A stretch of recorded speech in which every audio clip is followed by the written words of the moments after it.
Allah Rabbul Alamin marentahkeun ka urang sadayana pangna sina jadi manusia anu takwa teh lantaran Allah ngadamel ieu bumi jeung langit. Bumi lain bumi imah, bumi jagat, jeung langit ieu teh anu Allah. Sanes nu pribados, sanes anu ibu, sanes nu pa RW, sanes nu pa bupati ieu jagat. Malah lain anu gubernur. Meureunnan anu menteri cenah ajengan sanes. Kawas namah anu presiden lain. Meureun nu nabi sanes, kawas namah anu malaikat sanes. Ieu jagat lain anu malaikat, lain anu nabi, sanes nu raja lain nu presiden, sanes nu menteri lain nu gubernur, lain nu bupati lain nu persorangan, tapi kagungan Gusti Allah. Lahu ma fis samawati wa ma fil ard. Ayat kursi teh nya ku urang asok diaos.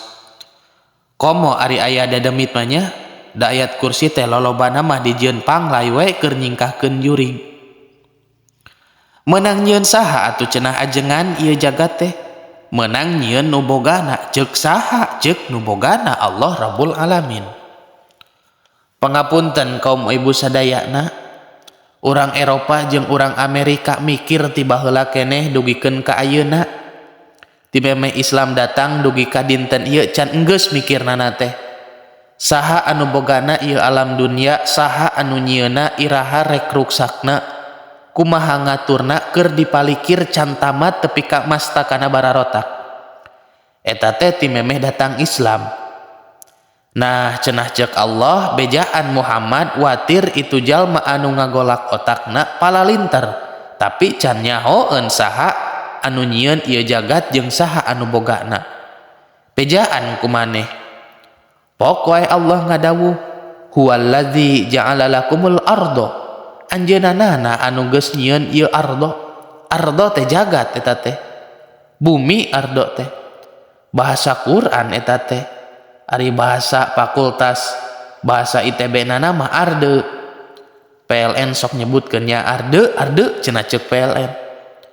Malah hari PLN anu teu pati apaleun mah tah euy ardena kana taneuhkeun arde teh taneuh teh ya.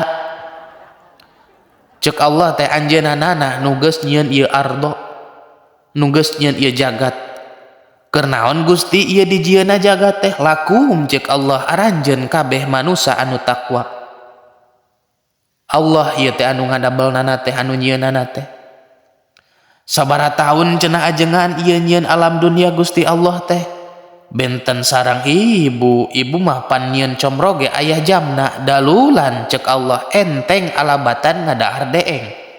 Secepat kilat babari sesuai jeung rencana. Bari teu ngarugikeun malah nguntungkeun disebutna dalulan. Huwallazi jalalakumul ardo dalulan enteng kabina-bina.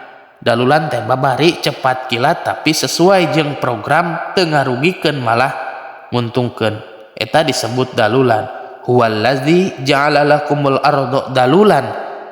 Tah anu eta teh surat Al-Mulk ayat 15. Mangga mulih ti dieu tiasa dibuka ku sararea dina Qur'anna.